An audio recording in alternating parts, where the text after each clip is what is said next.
Hey guys, Spoilernerd here. Well, it's time for another game review, and today we're going to be talking about Assassin's Creed 4 Black Flag. This is my third Assassin's Creed game. I played and beat Unity and Syndicate quite a while ago, probably like maybe 8 years ago. I played them. Um, so this one, it's been quite a while since I've played an Assassin's Creed game.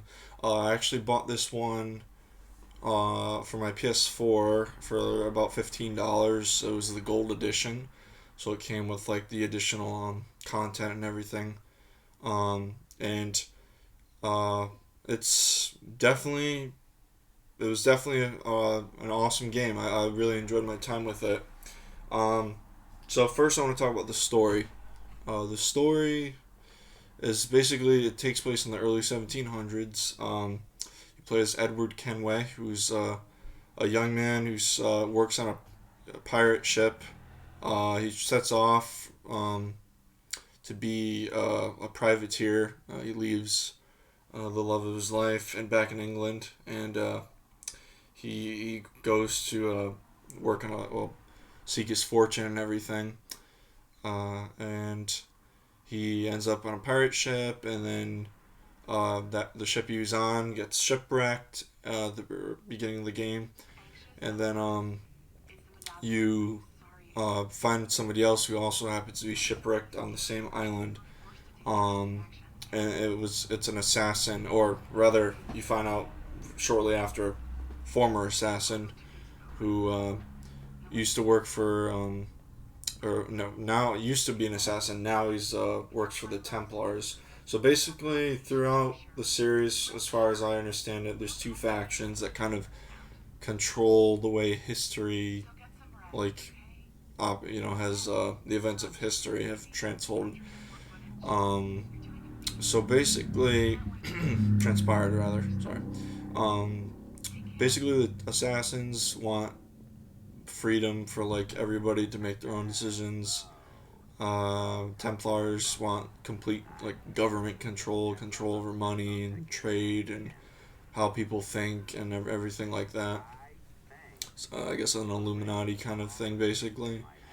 Um, but anyways, basically what happens early in the game is the former assassin, you end up killing him, taking his equipment and assuming his identity, and then you hitch a ride off a merchant ship that also happens to be on the island as well. And the merchant captain is being held by some British soldiers.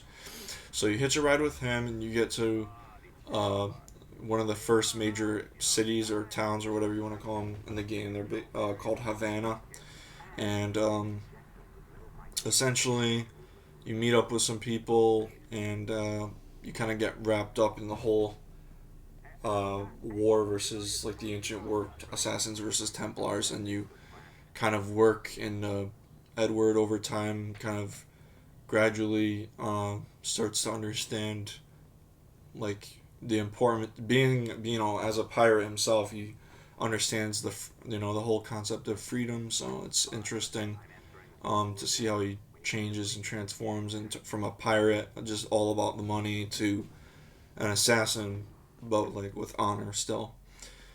So and that's all I'm gonna say right now for the story. Now or rather that's the first part of the story. There's another aspect of the story that it's in all the Assassin's Creed games that I know, um, and that's while the majority of the gameplay takes place in the past.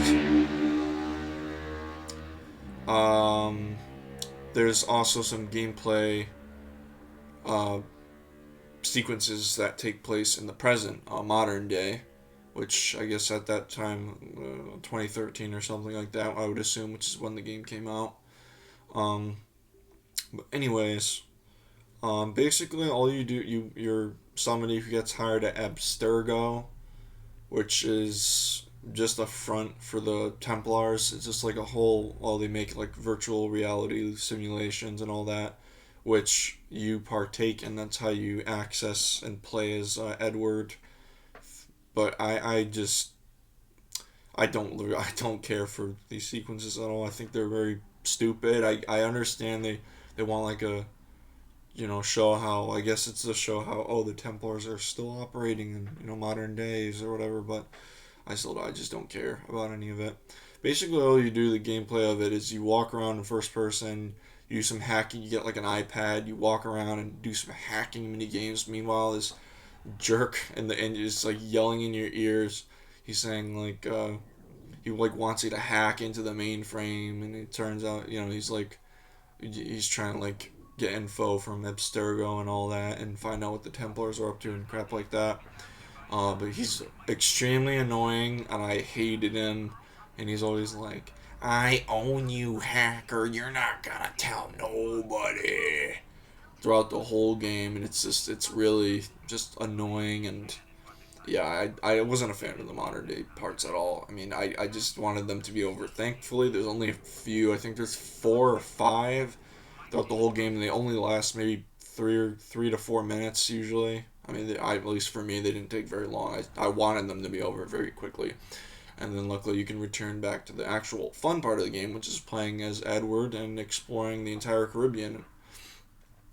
So, and speaking of gameplay, first, one of the first aspect of gameplay is there are a tremendous amount of gameplay sequences. There's so many, I had to write them down, and I have them here with me. There's just so many, and I don't want to forget anything. I want it to be as thorough as possible. So, first we're going to talk about the basic combat, which is basically when you're on land, and you're fending off enemies. So, it's the gameplay itself. The land combat is pretty simple. Um, you you get you could use bare fists, which would just knock out non-lethally an enemy. Um, but I found most of the time to just not do that. Um, I just prefer to use your cutlasses. You get two dual wield cutlasses, and you could purchase variants and different ones with better stats as you progress through the game. The same goes for your flintlock pistols. There's variants of those, and you can get up to 4. I believe that was the max. That's what I had by the end of the game. And that's after acquiring upgrades, which we'll talk about in a little bit after. Um, so, the base combat is like basically you can counter, you can kind of strafe, sidestep enemy attacks. There's not really much. I mean, when you counter, you can disarm, you can throw the enemy, or you can just kill them. Um, and which basically, I mean, in terms of like combos as well, like there are combos, but they're like preset. Although I will say there's different animations I found. I don't know whether it matters about your position, whether, in other words, like if you're, you just start, keep mashing square, which is the attack button for me on PlayStation 4. And I would assume X on Xbox One. Um, and you can just, stab somebody, like put your cutlasses and stab them like right in the chest with both blades. Or if you're like around them, I found like you can kind of cross your blades from behind them and just kind of, cut their neck and stuff like that. I'm pretty sure it seemed to be the case that position mattered in terms of getting the execution or finishing moves or whatever. Um, but I could be wrong. It could just be random. But from my impression of it, playing the game and everything, it seemed to be position based, which is interesting. They put that detail in there. Um, and you can also quick fire your pistols, your flintlock pistols, to quickly gun down enemies. Of course, if you're in a stealthy sequence, you don't generally want to be loud. The enemies will come running. Of course, the flintlock, pistols are very loud. So, but yeah, and that's pretty much it for like the land-based combat. Yeah, you can, like I said, like bare knuckle brawling versus cutlasses and pistols. I mean, I just didn't. I didn't think it was too exciting to just punch people. I mean, you have to early in the game. There's a part when you do like you have to just beat up some people, and there's some other parts of the game where you do, but I just found it just be easier to just use your cutlasses. So that's that for that. Next, I want to talk about ship battles. Yes, that's right. The ship battles. So you do get your own ship, of course. What would a pirate be without his ship, right? Um, you get your very own pirate ship and your first mate Adewale, a former slave who joins your crew early in the game. Once you get your ship, you can engage in, you sail around and, going from island to island, objective to objective, and seeing everything along the way. Um, but you'll encounter enemy ships, strewn throughout the sea, and it's basically there's quite a bit to the ship combat. The best way I could describe it is it's simple but very fun, very fun. So how once you engage an enemy ship, the depending on your position dictates which weapons you have on your ship. Now, by default, you have a preset amount of like weapons and such. Later on, you can also purchase additional armaments for your ship. Um, but if your ship is facing forward, you can use your chain shot, which is like a weaker shot that can do a little bit of damage to enemy ships, but can also stun them and slow them down, so you can catch up to them.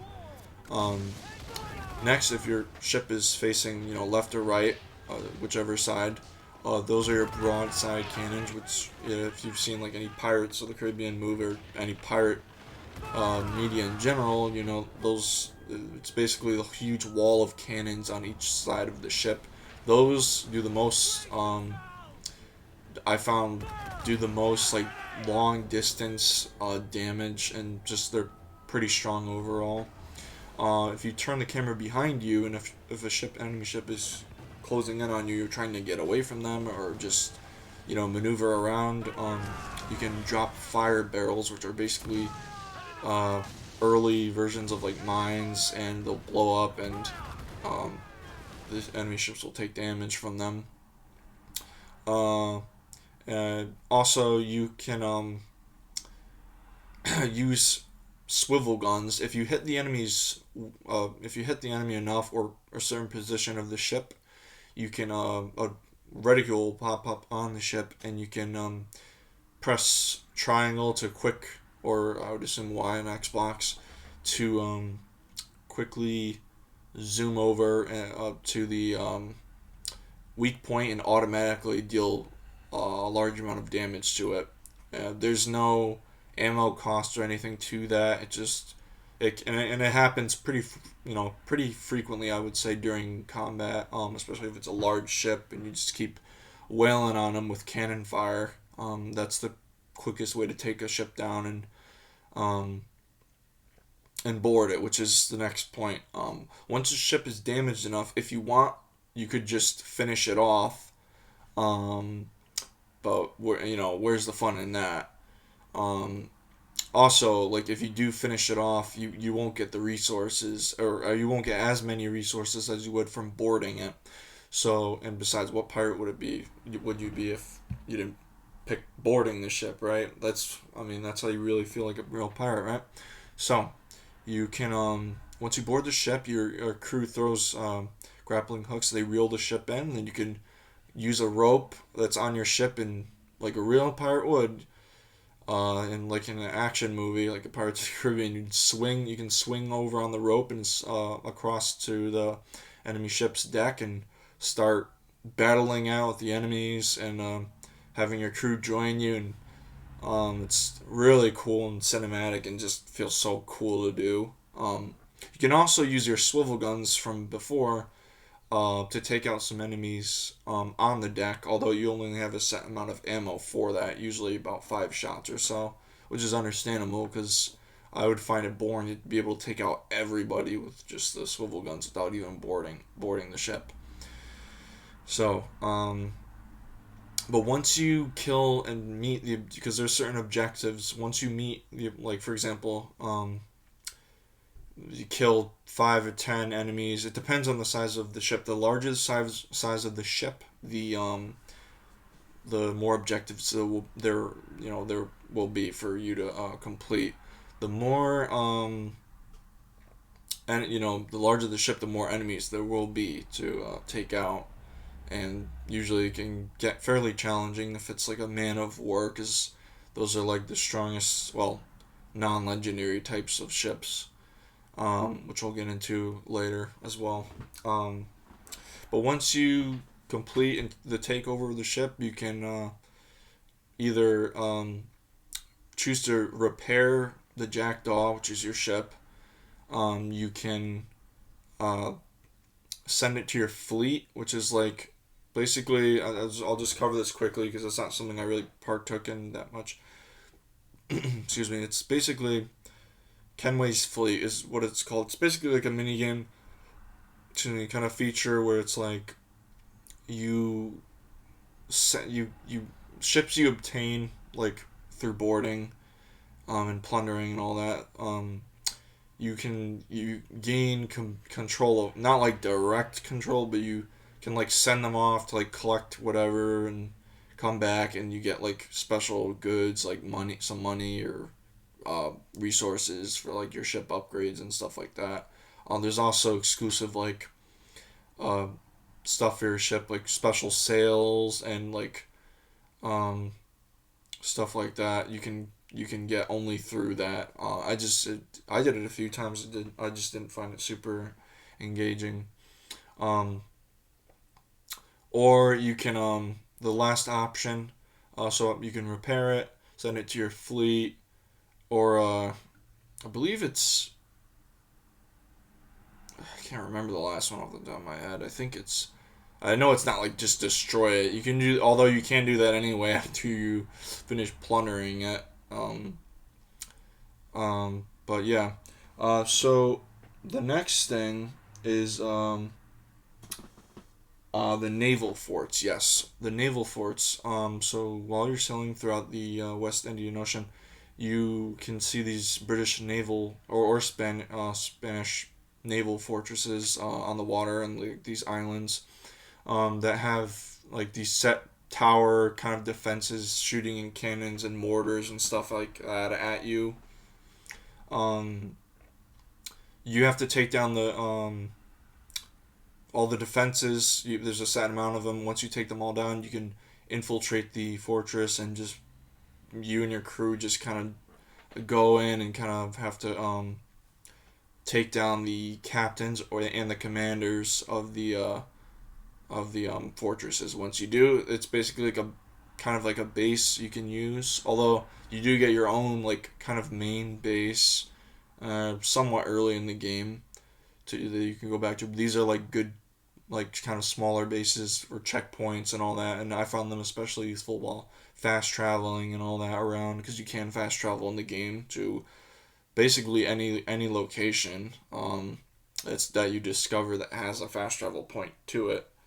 Um, so yeah, once you capture it, and there's a harbor master there too for repairing your ship and upgrading as well. Um, so next, I want to talk about whaling, which is an awesome and interesting feature in the game. Basically, for that, what you do is you go out on like a rowboat with a few of your crew members, and you start to basically hunt, throw harpoons and hunt down whatever sea creature that you're trying to get. There's sharks, there's whales, there's like a killer whale, there's humpback whales. I don't really know. I know there's like a bull shark, humpback whale, and or a killer whale or an orca. I don't think I really encountered anything else besides that. I'm sure there's got to be more than three. I just never encountered any other types personally. But they're really cool. I found them just it was just such a cool thing, and once you you kill the whatever you're hunting, you get their pelts or hides or whatever, and for crafting and upgrading material. So that's pretty good, especially if you're trying to like get all your equipment upgraded and everything. And the next thing is the deep sea diving. So deep sea diving is basically just how it sounds. This is fairly late into the game. I would say about 65 or so percent through. But basically, you can you get like a diving bell, which is interesting. I did not know this was a thing way like I guess it's been around for like hundreds and hundreds of years. I thought it was like a more modern, like in the 1900s or maybe late 1800s invention, but apparently it's not. It's been around for like I from what I my research for it, which I just came across out of just sheer curiosity, was maybe as early as the 1300s that they were experimenting with like underwater exploration. But basically, it's just like a giant wooden bell shaped um, object that you enter, and it descends straight down, and since it does that, a pocket of air stays in the diving bell even at like pretty deep depths in the sea. So once you do that and you reach your the shipwreck that you can dive under, because that's what you can only dive like deep sea dive at specific areas. You can just dive and just swim throughout the whole ocean. That'd be kind of cool. But you do this deep sea diving through specific points on the map, which are, like I said, are the shipwrecks. Um, so once you dive, you can swim around, and you'll notice there's like sharks and everything patrolling around. You have to watch out because you don't have your guns, or you can't fight them off. You're underwater and you have no equipment, so it's just you, and you have to hide in like tall like algae and all that to hide from them. Otherwise, they'll attack the hell out of you. There's also sea anemone that you have to watch out for. Moray eels that kind of hide through like grass and stuff, and you have to like watch out because they'll attack you and jump out at you. Really cool feeling. There's also jellyfish as well, like giant jellyfish. Which is cool. Um, but there's treasure chests, of course. That's the whole point of it. You're trying to get the treasure, the deep, buried, or not sunken treasure rather. And once you, there's a set amount of them. So once you finish exploring, you can also go, return to the surface. Throughout the area, whichever area you dive in, there's, you can only breathe for so long, of course, without oxygen. So there's these miniature kind of barrels around that you can jump up into and kind of get some air, then go back under. I also found them useful as like a hiding thing. If a shark is literally coming for you, you can literally just go um, into a barrel, and they'll like stay away from you, and their aggression meter goes down. And they swim away. Also, there's usually not in every diving point, but at a few, at least the ones I did, because I did several. I enjoyed them quite a bit throughout the game. But a couple that I did, I came across like a unique elite upgrade. They were called for my ship, like an additional upgrade that you can't get further unless you locate the blueprints for it underwater, which is cool. Um, so that's it for the deep sea diving part of the game. Next, I want to talk about uh, stealth, right? The stealth feature of the game. Of course, you're an assassin, you're a pirate, but you're also an assassin. So the blend of both is what I think makes for such an interesting game, especially when it comes to the gameplay. So as far as the stealth goes, there's a lot of options that you can use to complete your objective, whether it's taking down an assassination target, or for the story or whichever. Just if you're trying to just not be detected as little as possible. Um, so the basics are there's cover like tall grass and stuff like that and shrubbery that you can hide in, um, to avoid detection. You can also hide behind cover and like peek around corners to take down enemies lethally or non-lethally. I utilize non-lethally usually just because I mean it's basically the same non-lethally. They don't wake up once you choke them out. So I mean I pick up the body and just throw it behind something to hide it, or throw it back in the shrubbery or whatever the situation calls for. I also found it interesting that you could whistle as well to call enemies over. I utilize this a ridiculous amount throughout the game. Just and there's no like limit or anything. You just whistle, they come over, and you can just choke them out. And I kind of abused the hell out of it. I really did. It made stealth like easy. So the game's not super hard to be. I mean, there's some sequences that are really hard for stealth, but there are some that are just like stupid easy. And especially as you get more tools throughout the game like to utilize stealthy options, the easier it gets. So for example of that, I mean, there's also you get much later on in the game, you get a blow darts, you get a berserk darts and sleep darts. Sleep darts is just like it sounds. You hit them with it from a distance. You can they knock get knocked out. Although it's only for a certain time, you can upgrade the time that they're knocked out. And then you still have to go up to them and like if you want them just out completely, you have to go out and either assassinate them or just knock them out, which you usually just curb stomp them real hard and just that knocks them out. Um, or the berserk darts make them go berserk and they start shooting their guns or you know whip out their swords and just start attacking each other and stuff like that. It causes chaos, which is a great distraction for you as well.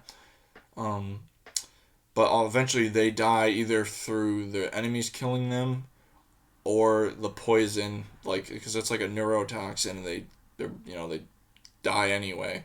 Um, I found another use for it is not just like in large crowds of enemies, but singular enemies too, like guard towers or snipers have like a huge long range perception. They'll be able to detect you from quite a distance away. So I would also shoot them with a berserk dart, and if I knew I couldn't get to them with the sleep dart to be able to knock them out permanently, I would use a berserk dart, and even if they don't go like start shooting at anybody per chance, they'll just die through the poison anyway. So either way, it works out, which is pretty cool. Um, Next, I want to talk about the movement in the game, or parkour, or free running, whatever you want to call it. There's a few different names. Um, so traversing the game, of course, you're climbing, you're running, you're jumping over stuff. It's done all mainly with one button, or the collective of one or two buttons, and the analog stick, left analog stick. Usually just hold RT or R2, whatever system you're playing on. R2 for PlayStation, RT for Xbox, and you just start running with the utilizing the analog stick and running or whatever, and climbing automatically in any direction. You can climb pretty much everything, and it's very very smooth. I have to say, it's quite smooth, and you can jump from branch to branch. You can climb up trees. Not every tree, not everything. I would say about 90% of the things in the game you can climb up and run across and jump, and it's all very smooth. You mantle over stuff. I'm running. Very few times was I ever frustrated with it where I would just like I'm pursuing somebody or something and I just like get tripped up or I wall jump away or I get all messed up. That very rarely happened to me, so I would say it's very smooth. Um, and climbing up on everything is cool. You also I believe this features in every single Assassin's Creed game. Which I mean I wouldn't doubt it because it's like a defining one of the defining features of Assassin's Creed. I think, um, it's the leap of faith. So basically, the leap of faith is when there's like bales of hay or carts of soft object at the bottom of like a great height. You can dive into them and safely land. Um, and it also counts as like a stealth spot. So if enemies walk by, you can assassinate them from that spot, which is double useful. Um, but basically, their viewpoints is the points that you climb up to, and they always end with like a leap of faith at the top. That you can just once you climb up, you can have a quick path downwards by just taking the leap of faith, and it also maps off once you reach the viewpoint and synchronize the area. You can it reveals treasures, maps, and everything like around a set area. Usually there's a couple in every town and city. There's also some on some islands that you can come across as well.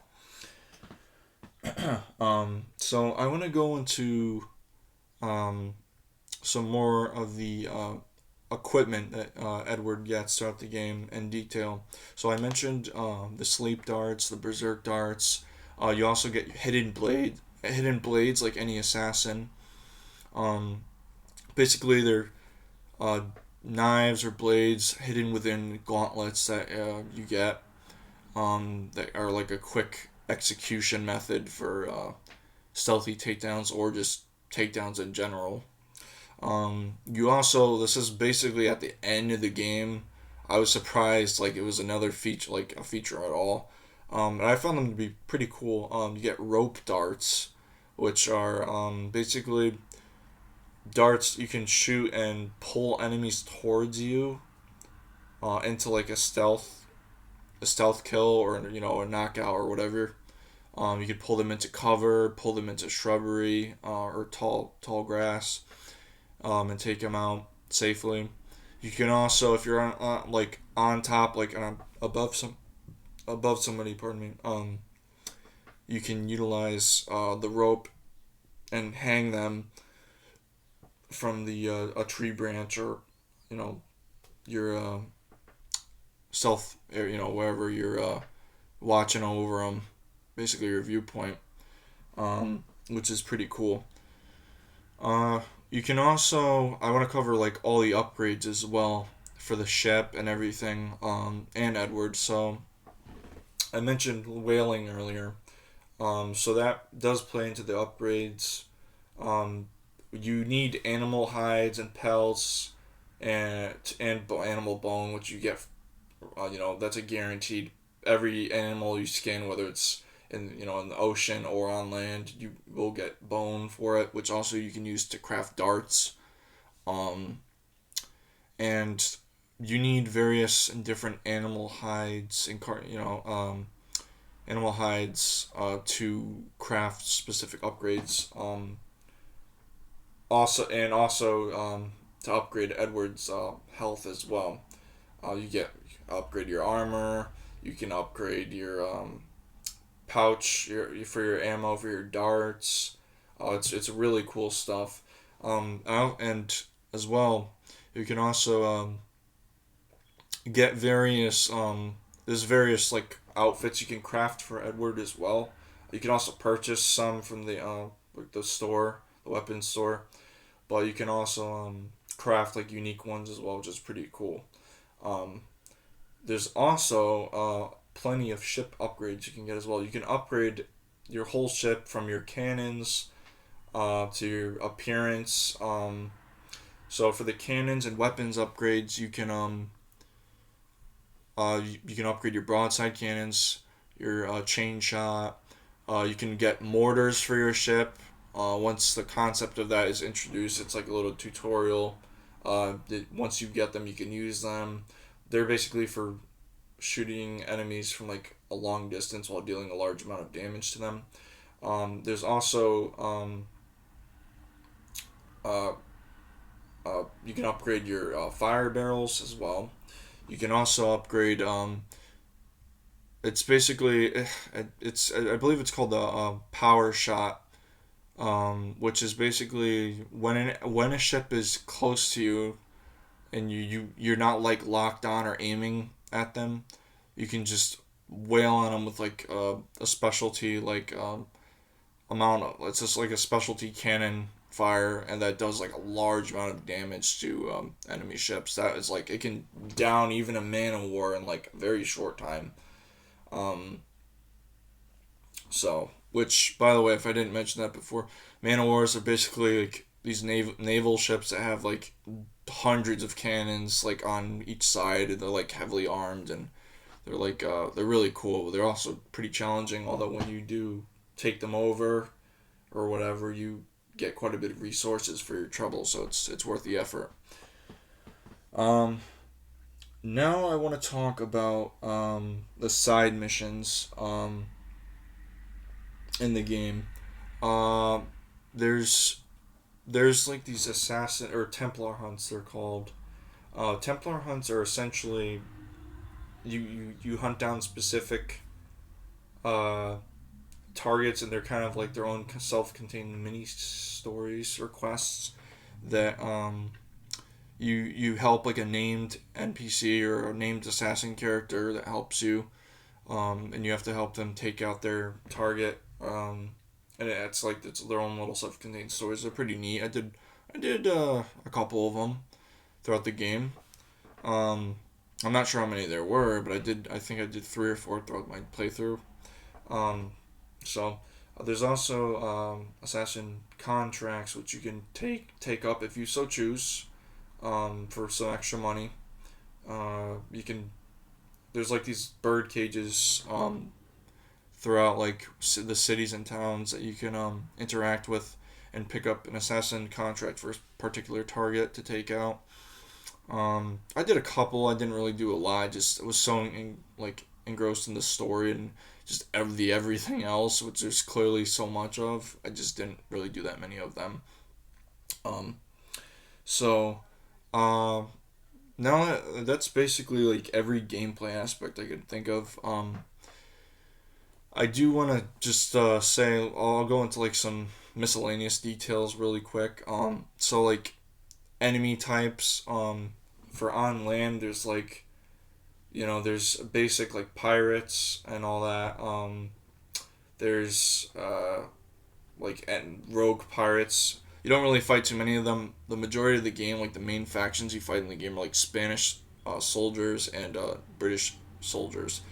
So there's like, but throughout whatever it is, there's usually just like only a couple different types. There's like regular soldiers that have like just like a sword, or like like a sword, and then like sometimes a flintlock pistol.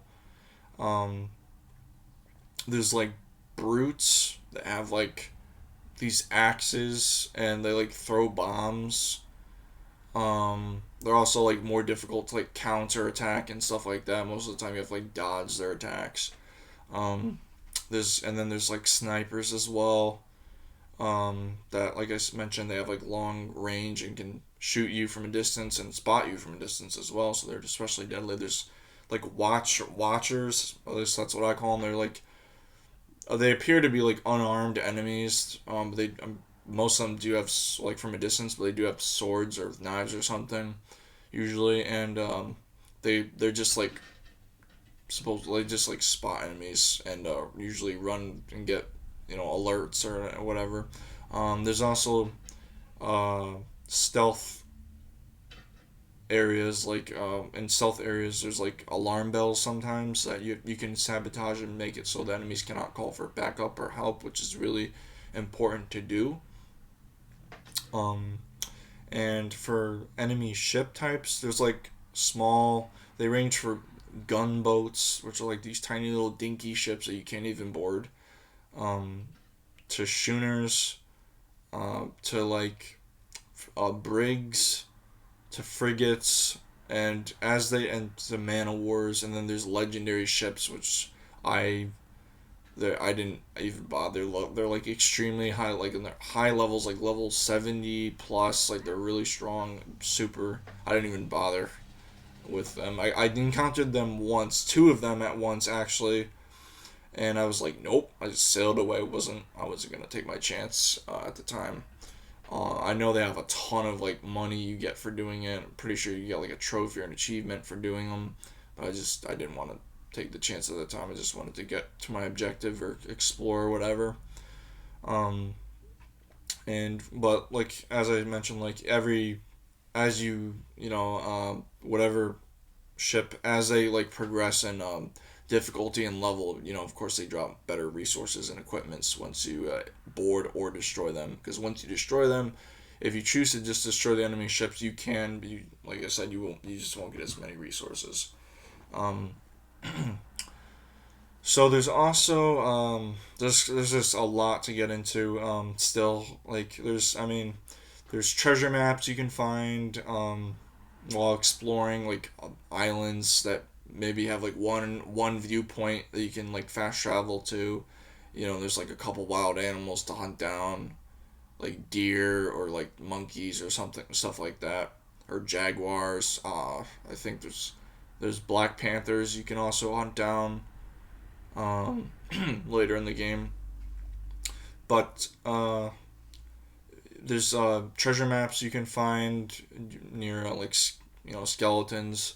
There's ship in the or not ship in the bottle. Sorry, there's messages in a bottle, which are like for little stories or tales about people's lives that they wrote down and put in a bottle. You can pick. They're basically just collectibles. Um, so, but yeah. Overall, I think Assassin's Creed Black Flag is an awesome game. I really think it's like a cool action adventure game. Not even just Assassin's Creed game. I just think it's just a fun, awesome game to play.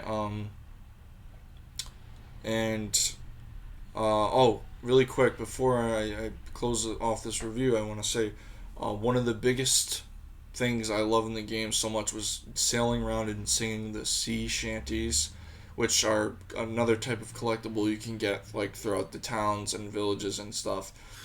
There's a lot of them. I think there's like 30 or some maybe 30 to 50, but just anywhere between like 30 to 50 of them throughout the entire game. There's a lot of them. A lot of different sea shanties to sing. Some you might know like from like SpongeBob, like the Drunken Sailor theme, that's in it. Um, and they're just so cool to just sing. Your crew sings, and it just really builds like that whole pirate atmosphere. Like really, it's really awesome to just do that. And I love that so much. It's really this game was like just a really fun and like cool pirate game as well. It's like the everything I wanted in like I would want a pirate video game like Black Flag is, and then some. It's just so freaking cool. All the stuff you can do, it's 100% just worth it still, even in 2023. Um, and I mean, it's like I think I would say as well as like performance wise and graphically, real quick, I'll talk about. I played it on. I have a 4K TV, and I played it 1080p. For, my PS4, the original PS4. Um, so it's like maxed out at 1080p. But I graphically, I still think for a game 10 years old, I think it looks awesome. It really just looks really really great. I mean, not like perfect, but damn well amazing. I would say, especially the ocean, the water physics, and everything. The rain. There's like storm effects and all that, and thunder and lightning. It's just so cool. Like giant waves, crash down in like storms at sea. It's just such a cool thing to see and witness. And graphically, I think it definitely looks like it still holds up absolutely. Um, the lighting as well. I took some screenshots. Um, from my PS4, just like the lighting, like when you're on an island or like in a jungle, and it's like the light peeking through the trees and the leaves. It's just so cool. The sunsets, beautiful, just really beautiful to see and look at. This game, and I think it crashed actually performance wise. I think it crashed one time, and I played the game like over 40 hours easily. I played it for.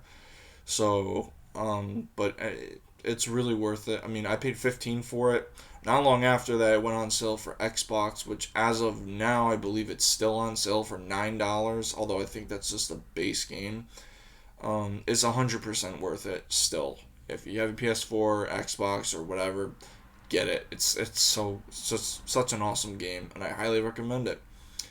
So that being said, my final score is a 9 out of 10 for Assassin's Creed 4 Black Flag. I love this game, and I really think I just don't think any other game that I'm aware of has ever or will ever top how it feels to really feel like a pirate. So that being said, guys, that's gonna be it for this video. I hope you guys enjoyed.